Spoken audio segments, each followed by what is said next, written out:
안녕하세요. 이명기 목사입니다. 오늘은 예레미야 23장 묵상입니다.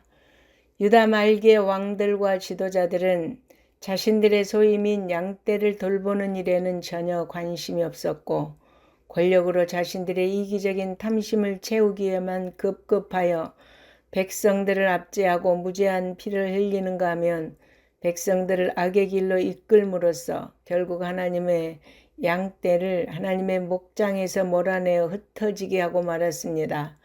그러므로 하나님께서는 유다 백성들을 멸망에 이르게 하고 흩어지게 한 목자 곧 유다 왕들에 대하여 보응하실 것을 선언하십니다.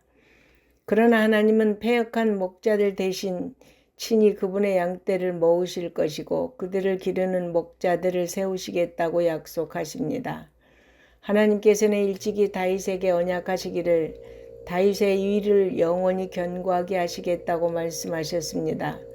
그런데 유다가 바벨론에 의해 멸망하여 하나님께서 다윗에게 주신 약속이 파기된 것처럼 보였지만 다윗의 가문에서 예수 그리스도가 나게 하시고 그를 통하여 다윗의 왕권이 영원히 이어지게 하심으로 당신의 언약을 지키신 것입니다.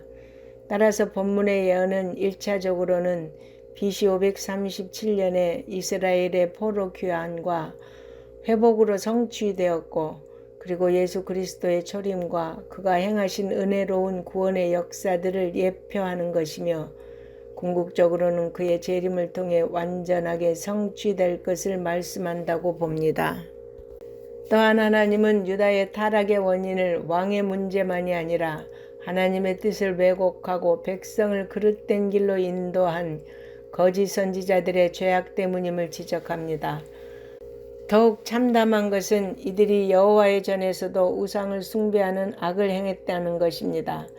에스겔은 이들이 성전에서 행한 역겨운 행위들을 자세하게 기록하고 있습니다. 예레미야는 이들의 패역으로 인해 온 유다가 저주를 받게 되는 것을 보고 그의 괴로움을 토로합니다. 선지자가 타락하면 선민 사회 전체가 타락할 수밖에 없고 하나님의 심판을 받을 수밖에 없습니다. 오늘날 역시 종교 지도자들이 타락하면 그 사회는 희망이 없습니다. 그러므로 종교 지도자들은 사회에 대하여 막중한 책임의식을 갖고 자신의 본분에 충성을 다해야만 합니다. 본문은 거짓 선지자들의 말을 듣지 말라는 경고가 주어집니다. 왜냐하면 그들은 거짓되기 때문입니다. 그들은 하나님이 말씀하지도 않은 것을 마치 하나님의 말씀처럼 여호와의 이름으로 예언하면서 사람들을 미혹했습니다.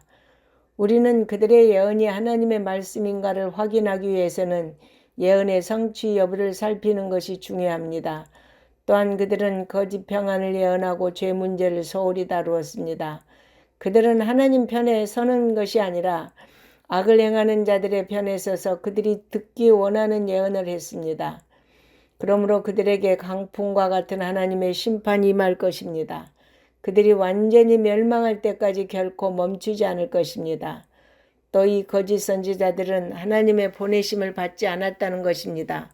따라서 그들은 백성을 악한 길에서 돌아서게 하는 일에 관심이 없는 거짓된 선지자였습니다.